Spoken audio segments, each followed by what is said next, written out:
Perfect. Nakia from Where's the Buzz? Hi, Shoniqua. Hi, Grace. How are you? Yeah, great. How are you?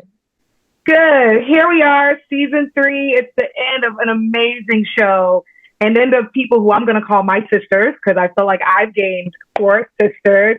So, for both of you, how are you guys feeling at this moment? Oh, I know it's one of those questions like, how are you feeling? Does it feel like a breakup? Does it feel like a Yeah, goodbye? it's definitely sad. I mean, we've used this word before. It's bittersweet. I'd like to say it's bitter, right? Nothing feels sweet about it, but the sweet part comes in the fact that we get to look and see what we've created together. We've gotten a chance to play with one another, love one another, support one another, both on and off screen. And we get to end things at a moment in time where our hearts are so filled with gratitude instead of like, oh, I can't wait for this to. No, it's like, oh, this is so good. It's like a really good movie. And then you're like, dang. So No. yeah, that's where the sweet part comes, but it's bittersweet.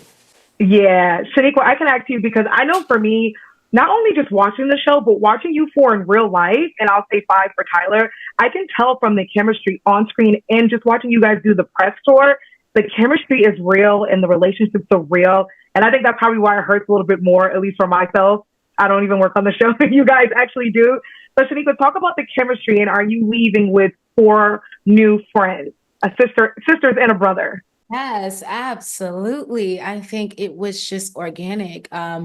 We One, Tracy created such a community and an environment in which there was automatic safety and voices were valued. And then having Megan as our lead in this, she also just leads with such an openness that it immediately created a safe space for someone who can be a little discerning, a little like, what's happening here? Is this safe? Do I need to hide? I have felt so safe with these people to be all the different variances of myself and know that they will be supported and loved and nourished and heard. And so I'm leaving absolutely with four beautiful lifetime friends that have changed me and stretched me and helped me to grow, not only professionally as an actress on set and offset, but also as a human being. Absolutely love it. And you two are my two favorite roommates ever on the planet. Um, every time I watch past scenes with you guys, I'm like, I want to live with them. These are my besties. I love the group, but I love you two together. Grace, in season three, we see Quinn, her career is taking off and she may have a new love interest. But what I love, especially from season one, I love the story arc of both of you guys. And this is why I find it interesting because I feel like the story arc is similar for you two because it's career and balancing love life. But what I love about Quinn, you kind of see her stand up for herself, especially being the hopeless romantic that she is in this season. So talk a little bit about Quinn's journey in season three. Yes, absolutely. She has this catchphrase where she calls herself Quinn MF in Joseph. Okay, her words. All right. And I think that she really means that. And what she means is, I found her. I'm going to hold on to her. This feels right for me at this moment in time. And I'm going to move from that space. And so everything that she does and every way in which she shows up and all the ships in her life, her relationships, her friendships, professional ships, it mirrors that.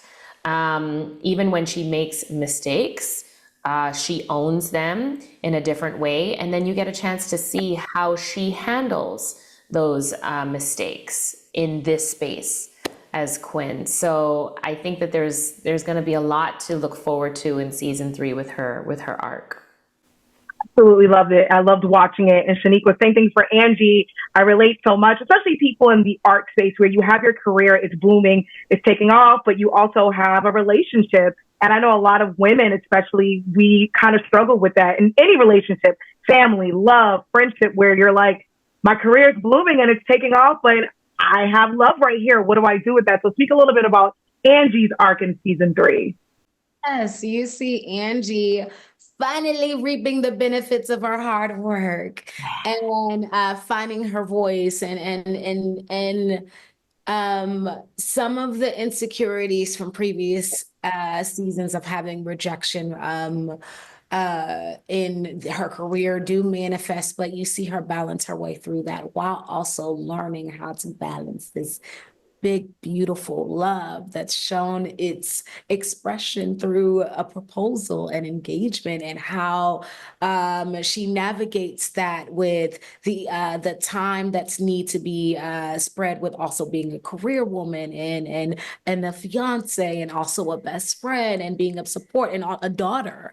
You see her navigate all those relationships and the twists and turns of kind of finding her footing in this new variance of roles she's playing.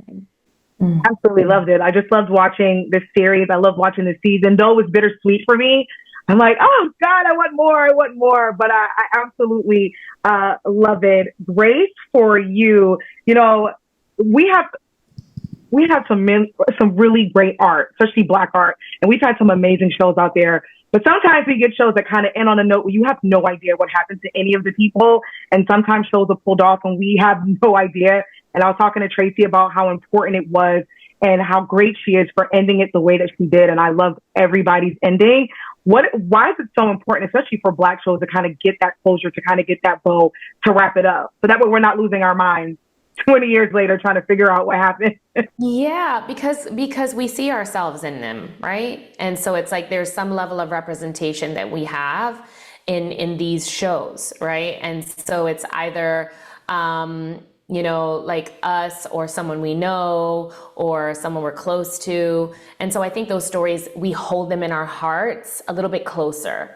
Also like the representation, the possibilities, the hope, all of these things that we hold on to. And so when they end so abruptly, it almost feels like they were stolen from us, And so it's like we go along these journeys and we feel like, just like what you described, like there are besties now, there are sisters, there are family, there are brothers.